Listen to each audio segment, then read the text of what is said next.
Hello, hello, and welcome to, I've lost count, episode maybe 7 of the Womxn Who Vagabond series. And I'm really excited, as always, for my guest today because the really fun thing about doing this interview series is I get to invite on so many inspiring women that I've met traveling that I want you to meet as well. So I'll bring her on in a second. I do want to mention that right now I'm having a flash sale on my book, so if you haven't gotten a copy and you want one, go ahead and check out the link in my bio after this. Here is Elisabeth in Guatemala a few years ago. She is an amazing traveler and so many other things, so I'm really excited to speak with her today. Hello. Hello, hello. Can you hear me? Yes. Perfect. There's a little bit of static, but I think, oh, it's already stopped. Perfect. How are you? I'm good. Thank you for inviting me, Toby. No, thanks for being here. Elisabeth, do you want to share a little bit about yourself, who you are, what you do? Sure. So my name is Elisabeth, and I have traveled the last 6, 7 years, and I'm originated from Denmark, and I just got back in February and has been here for almost 1 year to start studying. Yes. How did you start traveling, and where did you go first? So I always wanted to travel since I was about 12 years old, I think. I was reading a lot of books, old books about travelers, and there was sailing, there was paddling down rivers, there was doing all this amazing stuff. So I started saving up money since I was 12. I would do like odd jobs, cleaning and babysitting, and to save money. And then when I finished high school, I just turned 19, and then I just left. I bought a one-way ticket to Australia, and I thought I was going to travel around for 1 year. And then I was going to come back home, and I was travel the whole world in that 1 year. And then the years just passed and passed, and after 6 or 7 years, then I got back. Yes. Wow, and I love that you started saving money when you were 12. I don't feel like I had that much direction when I was 12. I knew I wanted to travel, but I wasn't planning that far ahead. And what was it? What was it that grabbed your attention about those books? Like, what was it that made you want to get out and see the world? I think it was the sense of adventure, and the sense of like doing what people really wanted to do and what they loved. You know, like I read old books like Robinson Crusoe, Huckleberry Finn, and like that sense of adventure of traveling other ways and figuring out ways to survive and stuff that really drew me. Yeah.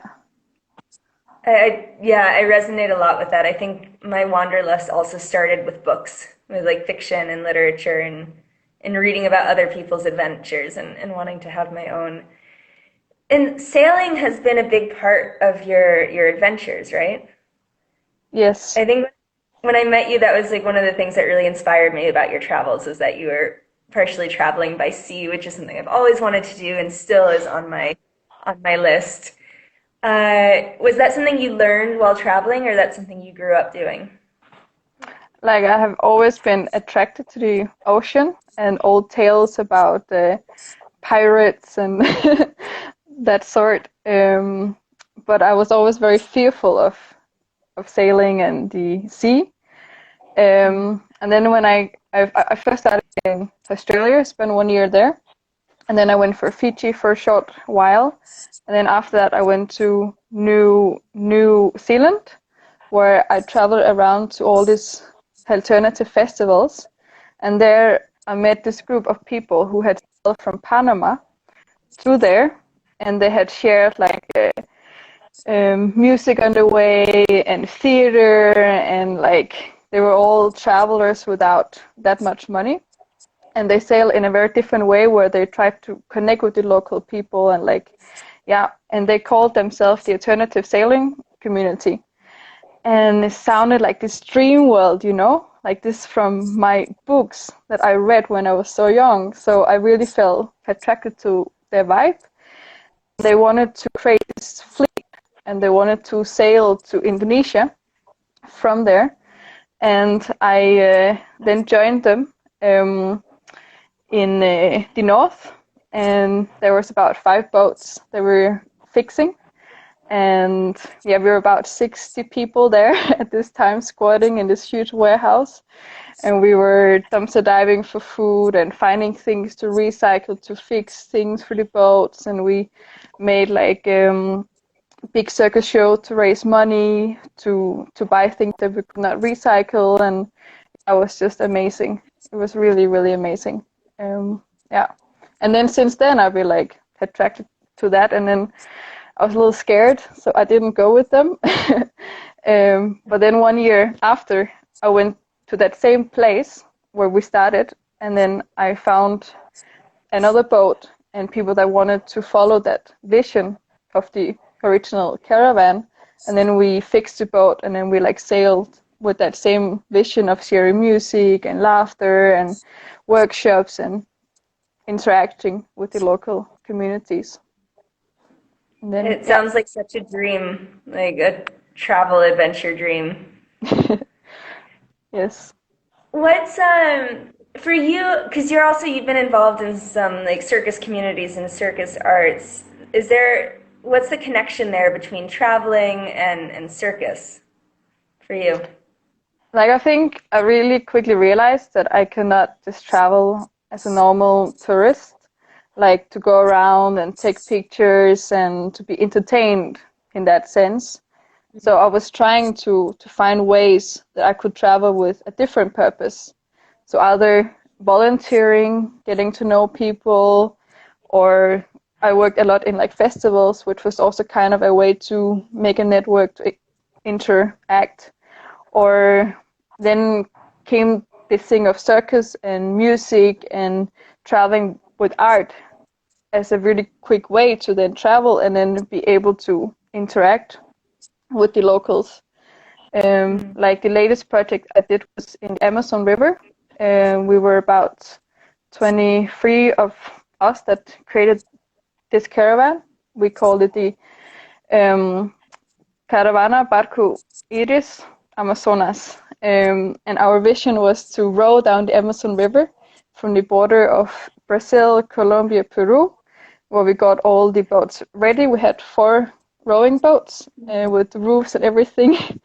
And then we got all the permissions and stuff. And then we rowed down the river and we spread we had circus shows to break the ice, to really like connect with the local community. And then if we like the vibe there, then we stayed on, and they liked us, of course. And we took contact to the local schools, and we asked if we could do some workshops there. And we had this theater about plastic and the plastic monster and stuff. And we with that showed the importance of looking after nature. And then we went with the kids and we collected rubbish in the villages. And then we made instruments or circus toys and things just to like spark the inspiration and this thing of like these resources that are just being thrown in the river or in the gardens, that we can use that for something else. And we did a lot of this kind of workshops with this, or music, or I was also teaching how to weave hats with coconut leaves or other things to kind of start a conversation with them. So this has been a way for me to like feel that I'm doing something else than just traveling, and to learn, but also to teach as well. How long was that trip down the Amazon? It took us 3 months to get ready. Believe it or not, you need a lot of paperwork to travel in Brazil, and we didn't have any money. So it took us also time to like raise that through through crowdfunding or like shows and stuff, and then we rode and floated most of the way for another 3 months. Yeah, and then Corona happened, and then we had to like stop it, the caravan. And Yeah. here we all are. Yeah. Yes. I think the theme of trying to connect with local communities and also to contribute something as a traveler, not just take, is really, really important. And I wonder if you have any advice for people who don't have the experience that you have traveling and maybe aren't as comfortable putting themselves out there. What are some good ways to start? Like, if you're not ready to like hop in a boat down the Amazon. Like what I started off with was to go to communities, and you have all these websites like Woofing or Workaway or HelpX, and in that way you can sometimes find communities that live different ways, which is easy.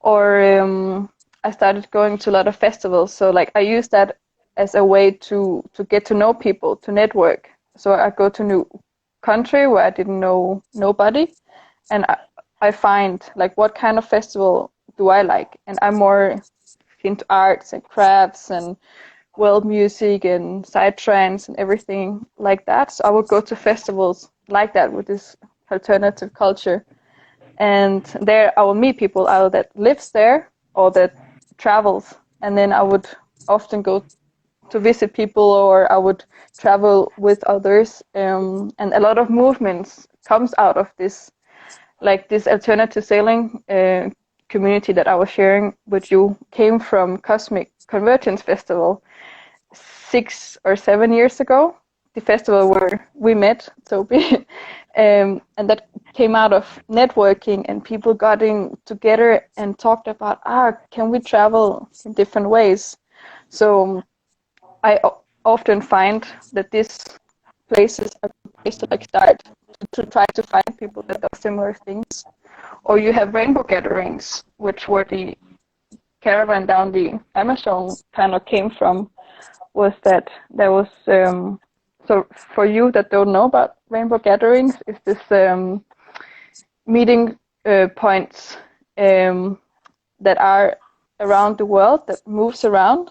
So in every country, usually they have one gathering per year in a different place, and people meet for a whole moon cycle, and they like stay, live with nature. There's no electronics, there's nothing of that, and you cook over fire and you live with the nature, and then you like share a lot of knowledge and workshops together. So there was this woman with this vision of this caravan. So she came there, hosted a workshop about this, and then people started to gather. So those are also good ways, and those comes from mouth to mouth. So you don't read about them, or you don't find them online, but something you have to just listen careful for when it comes to you. Yeah, from people who know. It's a great point. Like to start with things that you like to do. It sounds like your entry point were your interests in music and art and festivals and gatherings, and then there are people who will share your interests anywhere you go in the world. You'll find like-minded people and sort of points of connection to the place that you are through the things that you like to do. Yes. Or I also go, like, I dance a lot of salsa and Latin American dance. So that is also a way for me. If I go to a big city and I don't know nobody, I would go dancing, and then I would meet people and network. I might find a place to like sleep, or friends, or jobs even through that. So it has been proven It's exactly beneficial. the same thing. Like dancing, acro yoga, other things like that have always been sort of my points of meeting new people and connecting to a new place. Elisabeth, have you ever sort of dealt with pushback from your family or your friends or random people you meet traveling? My family has always been very supportive, actually. Like they had a similar kind of lifestyle when they were younger as well. My parents at least. They've been super supportive. My friends, yes, the same, super supportive. People have asked me a lot of questions while I was traveling, like, don't you need an education? Why don't you settle down? But after talking to them, like, they realized that this was not important, and they also saw this, I guess, this spark in my eyes when I was talking about my adventures. So I from that side, no, I haven't had so many setbacks. That's great. And what are some adventures that stand out in your mind? That you've had so many. Is there anything that, like, wow, this was just a whole other level? I think this thing in the Amazon River, sailing 23 people, don't know each other very well, from 12 different cultures and speaking Spanish only together, and the dangers of the river, of the weather, of mosquitoes, of pirates, of like, yeah, things breaking and being a new place every day and having to be on stage, kind of, was very tiring, yeah, but also amazing and so giving in the same way. It had both, yeah. Yeah. I think that was It the sounds incredible. most crazy adventure. Yes.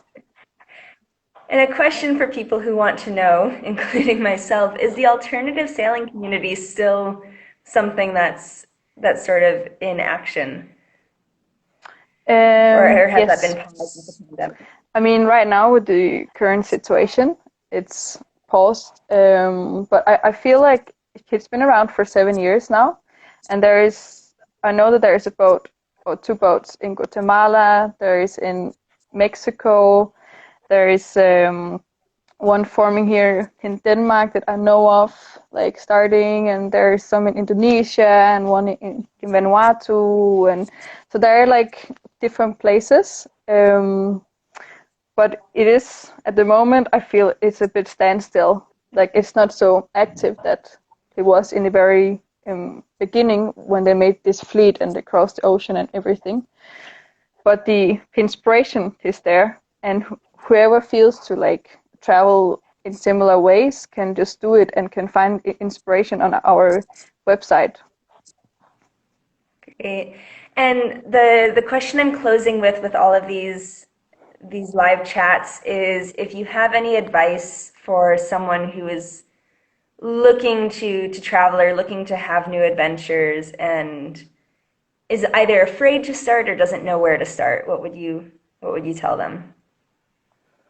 I would tell them just to do it, not to think too much, and to follow the heart, and because the heart always knows, and to really try to train to listen to your intuition, because that always help you. Like, I've been in crazy situations, but when I really listen inside, like, I can handle everything.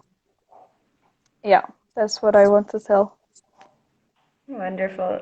Elisabeth, thank you so much for your time and for sharing some of your stories. Your adventures are definitely an inspiration for me, so hopefully everyone tuning in and everyone watching later will also enjoy and feel inspired. Thank you, Toby, and for everyone that listens. Take care. Have a good day.